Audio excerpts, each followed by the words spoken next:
एक समय की बात है। एक राज्य में एक प्रतापी राजा राज करता था।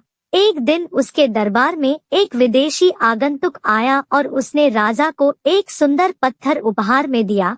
राजा वह पत्थर देख बहुत प्रसन्न हुआ। उसने उस पत्थर से भगवान विष्णु की प्रतिमा का निर्माण कर उसे राज्य के मंदिर में स्थापित करने का निर्णय लिया और प्रतिमा निर्माण का कार्य राज्य के महामंत्री को सौंप दिया। महामंत्री गांव के सर्वश्रेष्ठ मूर्तिकार के पास गया और उसे वह पत्थर देते हुए बोला, महाराज मंदिर में भगवान विष्णु की प्रतिमा स्थापित करना चाहते हैं।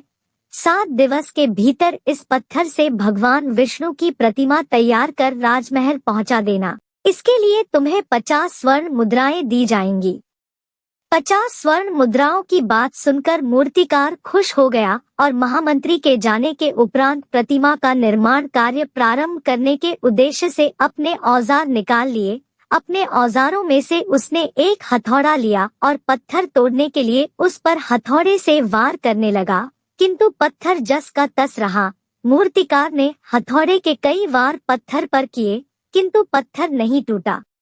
50 बार प्रयास करने के उपरांत मूर्तिकार ने अंतिम बार प्रयास करने के उद्देश्य से हथौड़ा उठाया, किंतु यह सोचकर हथौड़े पर प्रहार करने के पूर्व ही उसने हाथ खींच लिया कि जब 50 बार वार करने से पत्थर नहीं टूटा तो अब क्या टूटेगा।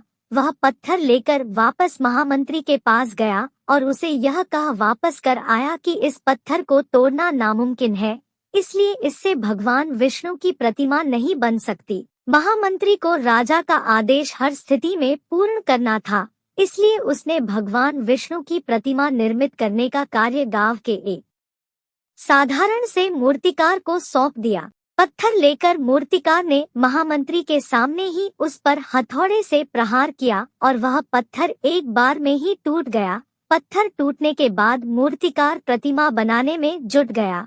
इधर महामंत्री सोचने लगा कि काश पहले मूर्तिकार ने एक अंतिम प्रयास और किया होता तो सफल हो गया होता और 50 स्वर्ण मुद्राओं का हकदार बनता।